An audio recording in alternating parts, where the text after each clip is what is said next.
Last October's stock market crash and predictions of inflation this year are causing lots of Americans to reassess their financial futures. Kathy Barnstorff looks at one option tonight in the second part of her series, Hard Assets for the 80s. Kathy. Well, when inflation goes up, investors usually look for things that will hold their value. Among them, the C's, collectibles like coins, classic cars, and carats. Well, if a person was buying a U.S. coin, they would probably buy the older $20 gold or the $10 gold piece.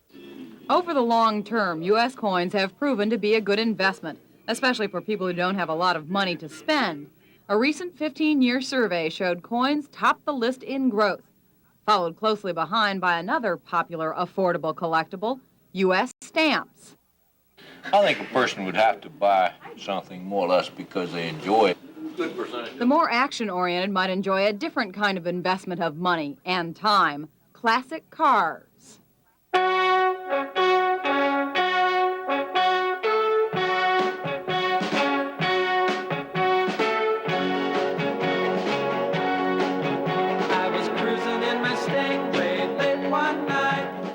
They were idolized in pop songs in the 60s. Now vintage Chevrolet Corvettes, like this 1964 convertible, are idealized by collectors. Recently, during a private sale, this car was bought for $10,500.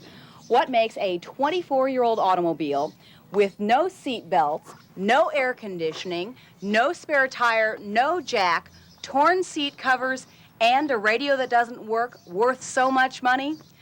Well, welcome to the convoluted world of collectibles. The value of classic cars, like a lot of other collectibles, is governed not only by the economic law of supply and demand, but also by emotional involvement. So all the guys that are about 40 or 45 years old now have gotten to the point that they can afford a Corvette, and they've always wanted one, so now they're going to go out and buy one, and they want one that was brand new when they were in high school or just got out of high school. Gary Tritipo turned his love of collectibles into a full-time job. He and his dad bought their first '65 Corvette in 1972.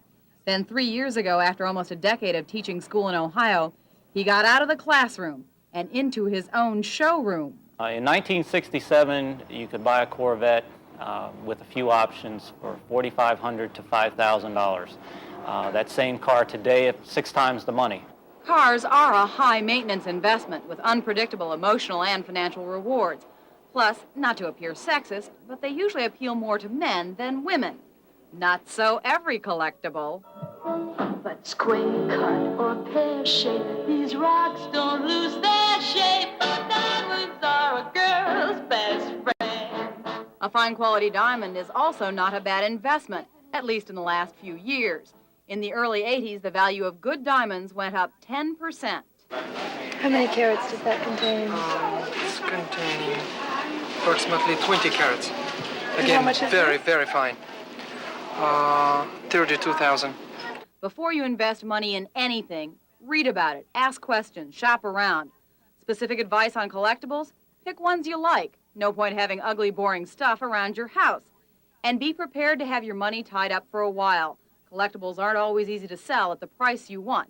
And finally, save your money, buy one really nice piece, and in the long run you are going to be very happy, and it's never going to disappoint you.